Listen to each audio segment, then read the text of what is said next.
Hello friends, कैसे हैं आप लोग। आज बच्चों, आज अपनी 7th क्लास है, ठीक है। और हम जो टॉपिक लेके चल रहे थे कंज्यूमर्स इक्विलिब्रियम, है ना। चैप्टर सेकंड जो है माइक्रो इकोनॉमिक्स का। और आज हम देख रहे हैं law of diminishing marginal utility, ठीक है बच्चों। कल हमने क्या कवर किया था? कल हमने किया था TUMU, जो कार्डिनल या हम कह सकते हैं यूटिलिटी जो अप्रोच थी मार्शल की, हमने उसको डिस्कस किया था। उसके अंदर से एक चीज निकल के आई थी, मार्जिनल यूटिलिटी, ठीक है, जो क्या हो रही थी, नीचे गिरती जा रही थी, है ना। और आज हम उसी को डिस्कस करने वाले हैं कि law of diminishing marginal utility क्या होता है, ठीक है। तो डेफिनेशन देखते हैं। It is states that as we consume more and more units of a commodity, the utility derived from each successive unit goes on decreasing। बच्चों, जैसा हमने देखा था एग्जांपल के अंदर, आपको याद हो कि जो हमने फिगर बनाया था, जो हमने शेड्यूल बनाया था, ठीक है, उसके अंदर हमने देखा था जो TU और MU था वो एक जगह जाके नेगेटिव भी हुआ था, है ना। शुरू में 12 मिला था, उसके बाद में वो थोड़ा सा कम हुआ था, 10 मिला था, 8 मिला था, 6, 4, और एक बार वो क्या हो गया, -2 में भी आ गया, है ना। तो ये क्या हो रहा है, ये डिमिनिश हो रहा था। जैसे जैसे हम यूनिट्स को कंज्यूम कर रहे थे, वैसे वैसे क्या हो रहा था, जो मार्जिनल यूटिलिटी थी वो कम होती जा रही थी हमारी, है ना। तो हम उसी को देखने वाले हैं। ये क्या बोल रहा है, it is states that as we consume, जैसे जैसे हम कंज्यूम करते हैं मोर एंड मोर यूनिट, है ना, एक एक यूनिट को हम कंज्यूम करते जाते हैं इसी कमोडिटी की, ठीक है।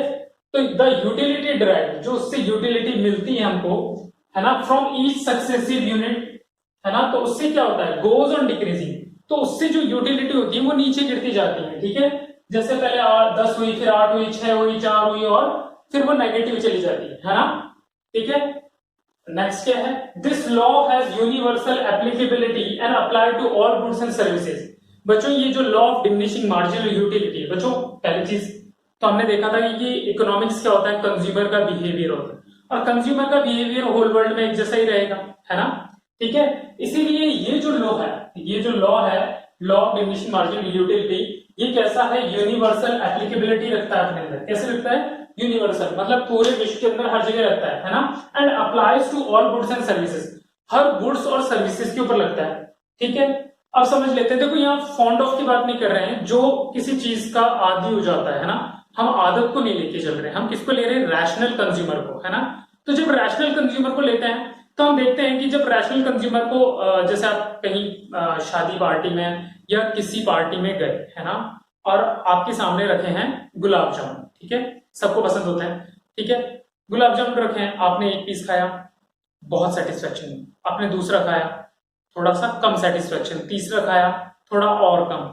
लेकिन आपने अगर 10 खा लिए हैं, ठीक है, अब आप कहां आ चुके हो, पॉइंट ऑफ सैटिस्फैक्शन के ऊपर कहां आ चुके हो कि इसके बाद में अगर आपने एक और कंज्यूम किया तो वो आपको अच्छा नहीं लगेगा, और हो सकता है वो वॉमिट भी कर दो आप, है ना, ठीक है।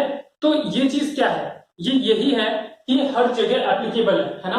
या आप मान लेते हैं कि कोई सर्विसेज आप ले रहे हो किसी से, ठीक है, वो डॉक्टर सर्विस दे रहा है आपको, अच्छी सर्विस दे रहा है, अच्छी सर्विस दे रहा है, लेकिन कहीं अगर वो गलती कर लेता है तो हम उससे क्या हो जाता है, डिटैच हो जाते हैं, है ना। तो ये हर जगह अप्लाई कर रहा है, ठीक है। नेक्स्ट देखते हैं, this law was given by German economist H.H. Gaussian, है ना।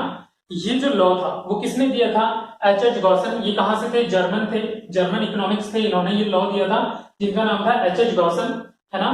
और इसलिए इसको नाम क्या दिया गया, अदर नेम क्या है, गॉसन्स फर्स्ट लॉ ऑफ कंजप्शन, इसलिए इसको ये नाम भी देते हैं, ठीक है।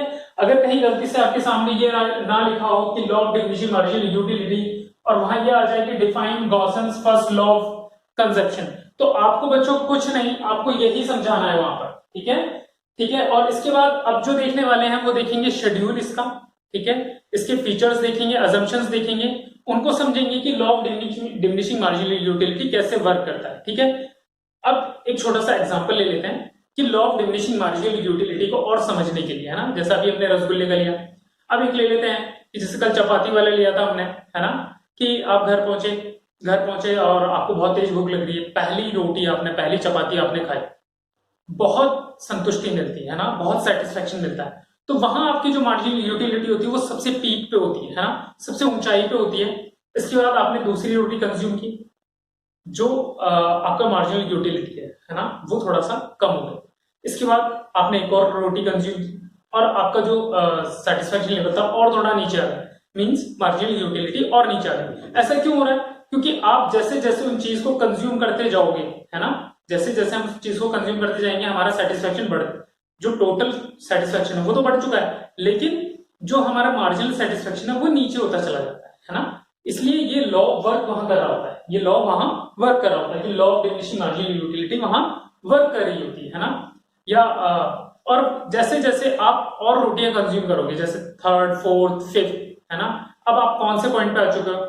हम मान लेते हैं ऐसे पॉइंट पे जहां आपको मार्जिनल यूटिलिटी मिलना बंद हो, ठीक है, आपकी जो मार्जिनल यूटिलिटी है वो जीरो हो चुकी है। अब अगर उसके बाद भी आप कंज्यूम करते हो, ठीक है, तो आपको मार्जिनल यूटिलिटी नेगेटिव मिलने स्टार्ट हो जाएगी। क्या हो जाएगी? नेगेटिव मिलना स्टार्ट हो जाएगी, मतलब आपको रिटर्न कम मिलने लगेगा, आपके पैसे की वैल्यू कम हो जाएगी उस जगह पे। तो इसलिए, है ना, इसीलिए इसका नाम क्या रखा है बच्चों? Law of diminishing marginal utility. ठीक है, तो बच्चों अब देखेंगे law of diminishing marginal utility के असम्पशंस। ठीक है, अब ये असम्पशंस क्या होते हैं कि हम ये मान के चलते हैं कि उस वक्त में ऐसा होना चाहिए। ठीक है, अगर हम अज्यूम करके चलेंगे भाई उस टाइम में पर्टिकुलर टाइम में ये होगा, तभी जो ये लॉ है, law of diminishing marginal utility है, ये वर्क कर पाएगा। ठीक है बच्चों, तो फर्स्ट वन है रैशनल कंज्यूमर। कंज्यूमर कैसा होना चाहिए? रैशनल होना चाहिए, मतलब उसे समझ होनी चाहिए, उसे पता होना चाहिए कि वो चीज क्यों खरीद रहा है, इसका क्या यूज है ना, लॉजिक से सोचना चाहिए। एंड इकोनॉमिक मैन होना चाहिए, लैविश नहीं होना चाहिए, बहुत खर्चीला नहीं होना चाहिए। बहुत खर्चीला तो उसे फर्क ही नहीं पड़ रहा है ना, उसको कोई फर्क नहीं पड़ेगा, तो ये law of diminishing marginal utility जो है वो वहां वर्क ही नहीं करेगी इसके ऊपर। ठीक है, सेकंड है utility is measurable in term of money. भाई जो भी चीज हम परचेस करते हैं, है ना, तो हम टर्म ऑफ मनी के अंदर उसको देखते हैं। भाई मूवी देखने गए आपने हॉल के अंदर पैसा दिया, आप मूवी देख रहे हो, ठीक है, मूवी आपने देखी तो आपको क्या मिला? कोई कंज्यूम किया आपने? नहीं, आपने सर्विस ली, आपने जो सेटिस्फेक्शन गेन किया उससे, वो किसके बिहाफ पे? इन टर्म ऑफ मनी के बिहाफ पे। ठीक है बच्चों, थर्ड वन है marginal utility of money remains constant, मतलब कि वो कांस्टेंट होनी चाहिए। जो मार्जिनल यूटिलिटी है वो मनी के टर्म के अंदर कैसी होनी चाहिए? कांस्टेंट होनी चाहिए, उसमें कोई चेंजेस नहीं होने चाहिए। ठीक है, फोर्थ वन है unit of commodity consume should be same. कैसी होनी चाहिए? जो यूनिट वो कंज्यूम कर रहा है वो सेम होनी चाहिए उस पर्टिकुलर टाइम के अंदर। बात करें तो साइज जो है वो सूटेबल होनी चाहिए, क्वालिटी उसकी और कलर, उनमें कोई भी चेंजेस नहीं होने चाहिए। जैसे बात करें कि आपने रसगुल्ला लिया, रसगुल्ले का साइज ये ले लिया, बहुत बड़ा हो गया, ठीक है, तो आप कंज्यूम करने में दिक्कत आ रही है, तो उसकी साइज कैसी होनी चाहिए? जैसी मार्केट में अवेलेबल होती है होमोजीनियस वैसी ही होनी चाहिए, क्वालिटी उसकी होमोजीनियस होनी चाहिए, कलर ऐसा ना हो कि वो फेड हो रहा है या उसको आपने कलर कर दिया कोई और, तो वो सारी चीजें। ठीक है, नेक्स्ट वन है income habit fashion of a consumer should be constant at a given time. जिस टाइम हम मान के चलते किसी रेस्टोरेंट में बैठे हैं तो आपकी इनकम, आपके हैबिट्स और फैशन वो कांस्टेंट होने चाहिए, है ना, उनमें कोई भी चेंजेस नहीं आने चाहिए। नेक्स्ट है परफेक्ट नॉलेज। परफेक्ट नॉलेज किस चीज की बच्चों? जो वेरियस चॉइस है मार्केट में अवेलेबल, उनके लिए उसे परफेक्ट नॉलेज होना चाहिए। ठीक है, अगर नहीं होगा तो वो मार्जिनल यूटिलिटी में उसे मेजर करने में दिक्कत करेगा। ठीक है, एंड लास्ट वन है cardinal measurement of utility. Cardinal measurement of utility का मतलब कि वो यूटिलिटी को किस में मेजर कर रहा है? नंबर दे रहा है 1 2 3 4, ठीक है, इन्हीं में मेजर कर पाएगा, तभी जो ये है law of diminishing marginal utility work कर पाएगा। ठीक है बच्चों, तो बच्चों अब देखेंगे diagrammatic representation law of diminishing marginal utility का। ठीक है, हमारे सामने है शेड्यूल। ठीक है, सबसे पहले कैलकुलेट करेंगे मार्जिनल यूटिलिटी को, तो मैं बच्चों आपको फॉर्मूला बता देता हूं। एमयू का फॉर्मूला क्या होता है?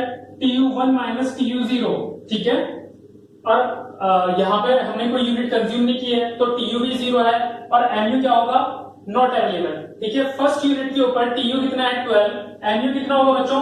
तो 12 माइनस 0 कितना आएगा? 12। और एक चीज और याद रखना कि हमेशा TU और MU इनिशियल मतलब पहली यूनिट के ऊपर हमेशा इक्वल रहते हैं। ठीक है, सेकंड यूनिट पे कितना हो रहा है? TU 22, तब यहां करेंगे 22 माइनस 12 कितना मिला बच्चों? 10। नेक्स्ट 28 है, 28 माइनस 22 कितना मिला बच्चों? 6। नेक्स्ट पे कितना आ गया है? 32 माइनस 28 कितना मिला? 4। एंड लास्ट यूनिट पे 30 माइनस 32 कितना मिला बच्चों? 2, वो भी किसका? नेगेटिव का। ठीक है, तो ये क्या हुआ? देखिए पहले सबसे टॉप पे था, फिर थोड़ा कम हुआ, फिर कम हुआ, फिर कम हुआ और लास्ट में नेगेटिव चला गया।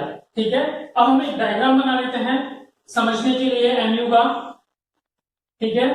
यहां लेंगे एमयू, एमयू यूटिलिटी है ना, एमयू यूटिलिटी लेते हैं और इधर लेते हैं यूनिट्स, जो यूनिट्स हमने कंज्यूम की है उनको लेंगे, ठीक है। यहां है 0, यहां 2, 4, 6, 8, 10 एंड 12 एंड लास्ट वन है 14, ठीक है। यहां लेते हैं 1, 2, 3, 4, 5, 6 एंड 7, ठीक है बच्चों। यूनिट्स को थोड़ा नीचे ले लेते हैं, ठीक है। अब जो डॉट्स हैं उनको हम कॉम्बिनेशंस को यहां लगाना स्टार्ट करते हैं। फर्स्ट यूनिट पे कितना है बच्चों, 12 है, ठीक है। तो ये डॉट लगा दिया हमने, फर्स्ट यहां पर हुआ, ठीक है। सेकंड देखते हैं, सेकंड यूनिट पे कितना है, 10 है,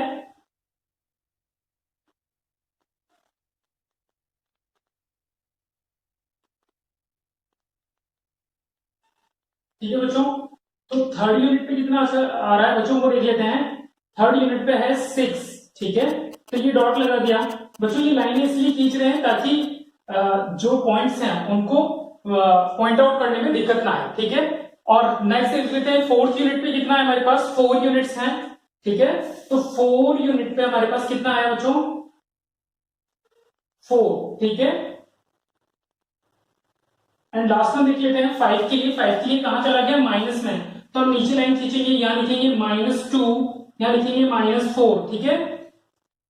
और -2 के हिसाब से जो पॉइंट है वो कहां लग रहा है, इस जगह पर, ठीक है, ये यहां पे है ना। और अब इसको हम डॉट को मैच कर लेते हैं, कुछ ऐसा बना हमारा एमयू। इस पॉइंट की बात करें, जिस पॉइंट पे ये एक्स एक्सिस को मैच कर रहा है, उसकी क्या बोलते हैं, इसे बोलते हैं पॉइंट ऑफ सैटिटी, ठीक है, पॉइंट ऑफ सैटिटी। यहां पर जो एमयू है वो क्या होता है, 0 होता है, ठीक है बच्चों। और हम ये देख रहे हैं इस डायग्रामेटिक रिप्रेजेंटेशन में कि जो एमयू है वो पहले टॉप पर था, फिर धीरे धीरे धीरे करते करते वो 0 तक आया और 0 के बाद वो नेगेटिव चला गया, ठीक है बच्चों। तो ये था हमारा law of diminishing marginal utility, ठीक है बच्चों। मैं उम्मीद करता हूं आप लोगों को अच्छे से समझ में आएगा। Please like, share and subscribe. Thank you.